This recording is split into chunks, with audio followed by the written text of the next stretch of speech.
सही समय मैं इसलिए बोल रहा हूँ सर कि हॉट स्टॉक्स को डिस्कस करने का, क्योंकि बाजार में कमजोरी है, लाजमी भी है, जैसा मूड माहौल है, जैसे टेंशन एस्केलेट हुई हैं दोनों देशों के बीच में, तो बाजार में गिरावट आना तो लाजमी है, लेकिन लो लेवल से कुछ खरीदारी भी देखने को मिली है। ऐसे में सवाल ये आ रहा है कि ये जब टेंशन बढ़ रही है, कल के सेशन में भी देखें तो गुरुवार का सेशन था, 70 शेयर ऐसे थे जहां पे हमने 52 वीक्स लोज टच होते हुए देखे, लेकिन इस कमजोरी वाले एक बाजार में भी जो आखिरी आधे घंटे में प्रेशर बना, 67 शेयर ऐसे हैं सर कल जो 52 वीक्स हाई बनाकर बंद हुए हैं। तो बाजार में छोटी अवधि में गिरावट बढ़ सकती है, जैसे आप कह भी रहे हैं सर, सोमवार को भी बाजार में कमजोरी रह सकती है। तो ऐसे में ऐसे स्टॉक्स जिनमें स्ट्रेंथ है, जो कि 52 वीक हाईज टच कर रहे हैं, क्या उन पर फोकस करना चाहिए? आप भी इससे इत्तेफाक रखते हैं? मैं स्टॉक स्पेसिफिक अप्रोच की तरफ ज्यादा कंसंट्रेट करूंगा रादर देन आउटराइटली मैं बाइंग की तरफ जाऊं। कल के सेशन की अगर हम बात करें उसमें आंकड़े बहुत ज्यादा वेवरिंग हो सकते हैं, बिकॉज जो एक्चुअल मूव बाजार में आया वो आखिरी आधे घंटे में आया, लेकिन वो फिगर तो स्टैटिस्टिकल टर्म्स में अकाउंट फॉर नहीं किया जा सका, बिकॉज वो एवरेज आउट हो गया।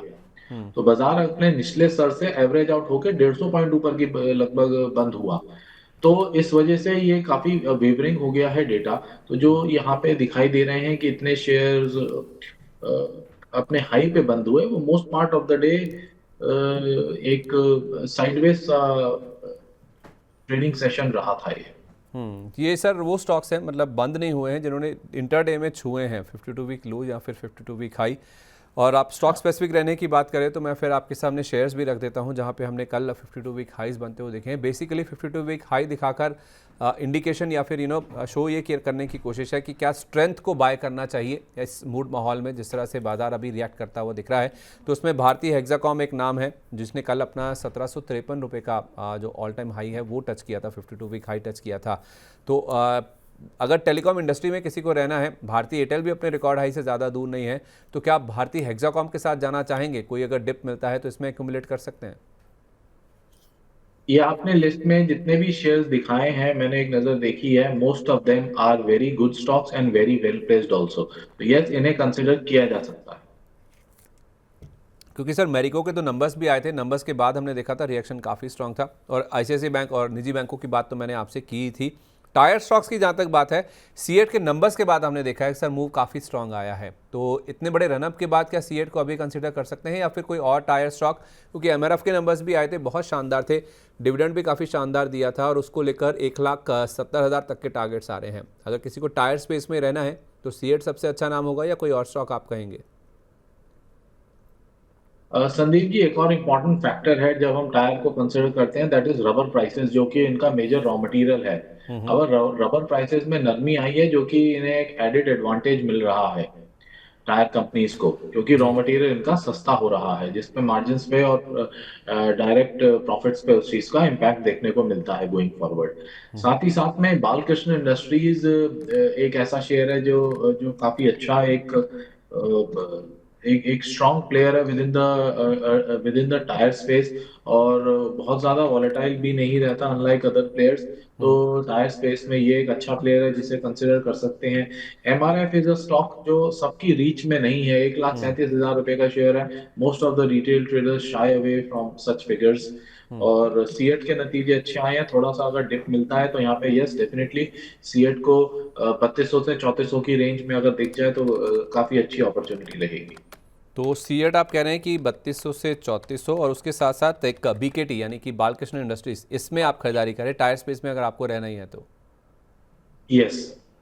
ठीक है। केपीआर मिल की जहाँ तक बात है सर, तो हम देख रहे हैं कि वेल्सपन इंडिया हुआ, केपीआर मिल हुआ, ये कुछ स्टॉक्स हैं जो कि जब से इंडिया यूके एफटीए की बात आई है, दोनों देशों के बीच में साइन हुआ है, जनवरी 2022 से बातचीत चल रही थी, लंबे नेगोशिएशंस के दौर चले, उसके बाद ये डील साइन होती हुई दिखी है। तो कुछ टेक्सटाइल स्टॉक्स के लिए इसका फ़ायदा ज़रूर सामने आता हुआ दिख रहा है, क्योंकि भारत से भारी मात्रा में यूएस यूके में टेक्सटाइल का एक्सपोर्ट होता है। तो अगर ड्यूटी स्ट्रक्चर में ढील दी जाएगी या फिर बदलाव किए जाएंगे नीचे की ओर, तो बाकी जो देश हैं जहाँ से टेक्सटाइल का एक्सपोर्ट होता है इन देशों को, चाहे वो बांग्लादेश हो, वियतनाम हो, तो एक कंपेटिटिव एज मिलता हुआ दिखेगा। और इसी चीज़ को बाजार डिस्काउंट करने की कोशिश कर भी रहा है। 2-3 दिन से जो केपीआर मिल में हमने मूव देखा, कल देखिए 1217 का हाई लग गया, जो कि 52 वीक हाई था।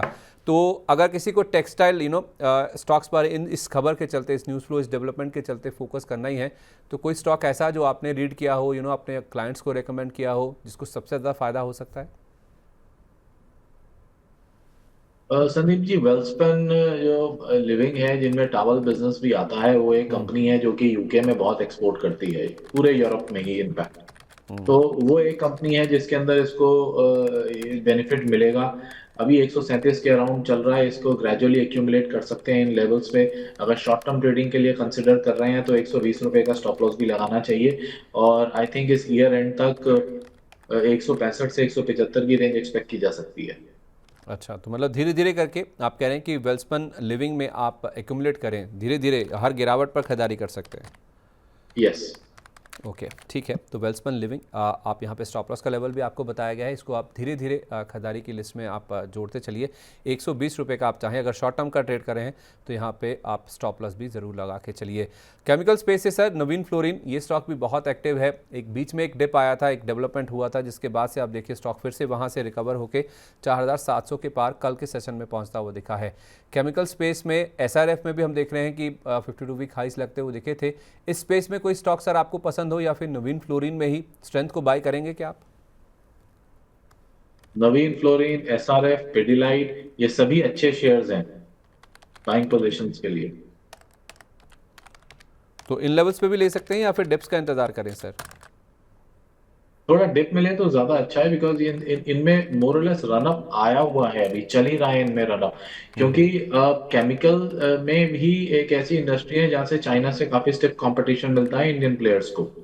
तो जब वो बिजनेस इंडिया चाइना से इंडिया की तरफ आ रहा है तो उनको उस चीज का एडवांटेज मिल रहा है, ये ट्रेड टेंशन जो चल रही है यूएस और चाइना के बीच में। अच्छा, ठीक है, परफेक्ट है। तो सर फिर अगर ये स्ट्रेंथ, मतलब पूछने का मतलब ये है सर कि क्या स्ट्रेंथ को बाय करना चाहिए, जो रन अप कर चुके हैं उनको खरीदना चाहिए, या फिर ऐसे स्टॉक्स जिनमें अभी मूव आना बाकी है उनको आप खरीदारी करने की राय देंगे? केमिकल एज अ स्पेस वैसे आपको इन्वेस्टमेंट के लिए पसंद आ रहा है? यस, ये एक अच्छा स्पेस है और इसको हम बना भी सकते हैं। नवीन फ्लोरीन, एसआरएफ जैसे और पिटलाइट, ये हमने शेयर्स बताए, ये हमारे रडार पे रहते हैं। These are good quality companies, जिनके आप रेवेन्यू लाइन देखेंगे, प्रॉफिट्स देखेंगे तो मेंटेन्ड है। और they have been a long term performers both in in terms of their earnings and in terms of stock price appreciation. BSC में sir आपने short करने की राय तो नहीं दी है अभी, अब जो हम सवाल ले रहे थे हमारे दर्शक का, लेकिन इन लेवल्स पे अगर किसी ने लोअर लेवल्स पे ले रखा है, पहले की बाइंग है, तो क्या मुनाफा वसूली करने की राय देंगे आप, या फिर बने रहे अभी भी ऊपर के लेवल्स आएंगे? फिनोमिनल रिजल्ट्स पोस्ट किए हैं बीएसई ने। अगर हम बीएसई और एनएसई के रिजल्ट्स को देखें साथ साथ, तो बीएसई की ग्रोथ काफी ज्यादा है। एंड व्हाई नॉट बी, जब उनके अंदर पिछले कुछ समय से जब से फुट ट्रेडिंग स्टार्ट हुआ है उनके सेंसेक्स के फ्यूचर्स में, अब तो उनका एक्सपायरी का डेट भी अलग हो गया है। तो गोइंग फॉरवर्ड भी मैं उम्मीद कर रहा हूँ आने वाले क्वार्टर्स में भी ये नतीजे अच्छे रहेंगे। तो मेरा जो इंटरेस्ट रहेगा कि अगर यहाँ से कोई डिप मिलता है due to this ongoing situation between India and Pakistan, कोई उस वजह से कोई डिप, कोई प्रॉफिट टेकिंग देखने को मिलती है, तो वो एक बाइंग अपॉर्चुनिटी के लिए कंसिडर करना चाहिए। अच्छा, मतलब शॉर्ट करने या फिर मुनाफा वसूली के बजाय लोअर लेवल्स पे डिप पे अगर कुछ लेवल्स मिल जाते हैं तो बीएससी में एंटर करने की आप कोशिश कीजिए, ये आपकी यस। राय निकल के सामने आ रही है। सर हॉस्पिटल स्पेस से एस्टर डीएम हेल्थ केयर का नाम भी इस सूची में आया है, जिसने 547 रुपये 50 पैसे का कल इंटरडे में 52 वीक हाई टच किया था। तो हेल्थ केयर स्पेस आपको पसंद है सर इन्वेस्टमेंट के लिहाज से, या फार्मा कोई ऐसा नाम? हेल्थ केयर स्पेस में हमें लाल पैथ लैब पसंद है और औरो फार्मा पसंद है, मतलब फार्मा में औरो फार्मा। अच्छा, डॉक्टर लाल और औरोबिंदु फार्मा। और आखिरी स्टॉक जो इस लिस्ट में शामिल है सर वो है कोरोमंडल इंटरनेशनल का। ये साउथ बेस्ड ग्रुप है, मुरुगप्पा ग्रुप की कंपनी है सर। इसने भी कल ऑलमोस्ट 2400 के आसपास के जो हाइज हैं वो छुए हैं। इस स्टॉक को लेकर या फिर और कोई ऐसी साउथ बेस्ड कंपनियां जहां पे आपकी नज़र हो, जो अच्छी हो, इन लेवल्स पे खरीदारी की जा सकती हो? कोई राणे ग्रुप की कंपनी या कोई और ग्रुप ऐसा जो कि साउथ डोमिनेटेड हो? मैंने हम लोग कोरोमंडल को अभी ऑफलेट ट्रैक नहीं किया है, but chart formation is phenomenal. But मुझे अभी बहुत डीप इनके बिजनेस अपडेट्स नहीं मालूम है, तो मैं उस पर तो नहीं कमेंट करूंगा। आप जैसे राणे मर्दास की बात कर रहे हैं, तो ये तो ऑटो इंसिलरी कंपनी है और अभी उस तरीके की परफॉर्मेंस नहीं आ रही है। 726 पे ट्रेड कर रहा है, मैं ब्रेकआउट पे ही उसे बाय करना पसंद करूंगा, which would be somewhere close to 800 odd levels. ठीक है, ओके। तो ये बात होगी इस स्टॉक को लेकर या फिर साउथ डोमिनेटेड कंपनीज को लेकर। कोई और स्टॉक सर? बेसिकली ये सेगमेंट करने का या फिर 52 वीक हाई वाले स्टॉक को चुनने का आज मतलब ये था कि जब बाजार में वॉलेटिलिटी है, उठापटक है, तो क्या स्ट्रेंथ वाले शेयरों को फोकस करना चाहिए ज़्यादा, क्या उन पे ज़्यादा ध्यान देने की ज़रूरत है? ये सवाल है या जिसका हम जवाब देने की कोशिश अपने दर्शकों को कर रहे हैं। तो कोई ऐसे स्टॉक्स स्ट्रेंथ वाले जहां आपकी नज़र हो, जो रिजिलियंट नज़र आ रहे हों, जहां पे इस मूड माहौल में भी पैसा लगाया जा सकता हो? जी, उसके अंदर फिर हमें बिजनेस मॉडल पे जाना पड़ेगा, जैसे कि एचएएल है for that matter. HAL will be a beneficiary of it. यहाँ से ये चीज एस्केलेट होती है, तो एचएएल में भी स्ट्रेंथ है ही है, अपने नेशनल लेवल्स पे ऊपर चल रहा है, although a bit far from the 52 weeks high. But अगर मुझे बेट करना है तो मैं एचएएल, बीएससी, इन जैसों पे ज्यादा फोकस करूंगा, क्योंकि इन पे उस तरीके का इम्पैक्ट नहीं देखने को मिलेगा अगर वॉर फर्दर भी एस्केलेट होती है। I was reading on to some of the channels last night, तो वो बता रहे थे कि आईएनएस विक्रांत पे एचएएल तेजस भी मौजूद है। तो if that is brought into action and if it performs, it will be a direct advantage for this stock. Okay, तो ठीक है। एचएएल हुआ, बीएसई हुआ, ये कुछ स्टॉक्स हैं स्ट्रेंथ वाले हैं, इनको आप बाय कीजिए, अपनी लिस्ट में ऐड कीजिए। वेल्सपन लिविंग, इस पूरे सेगमेंट में जो हमारी चर्चा हुई, ये स्टॉक एक ऐसा है जो कि धीरे धीरे आप अपनी खरीदारी की लिस्ट में शामिल कर सकते हैं। स्टॉप लॉस 120 का रखें छोटी अवधि के लिए अगर आप उतरते हैं। सीएट 52 वीक हाइज बना रहा है, यहाँ पे आप 3200 से 3400 की रेंज में खरीद सकते हैं। और इसी स्पेस में बालकृष्ण इंडस्ट्रीज एक और स्टॉक है जो आप चाहें तो टायर स्पेस में अपनी सूची में शामिल करके चल सकते हैं। बाकी अच्छी कंपनियां तो अच्छी ही हैं, भारतीय हेक्साकॉम, आईसीआईसीआई बैंक, मैरिको, ये भी स्टॉक्स अच्छे हैं जो कि आप चाहें तो अपनी खरीदारी की लिस्ट में शामिल करके चल सकते हैं। चलिए, तो इसी के साथ ये जो हमारा खास सेगमेंट है हॉट स्टॉक्स, उसको हम यहीं पर समेटते हैं।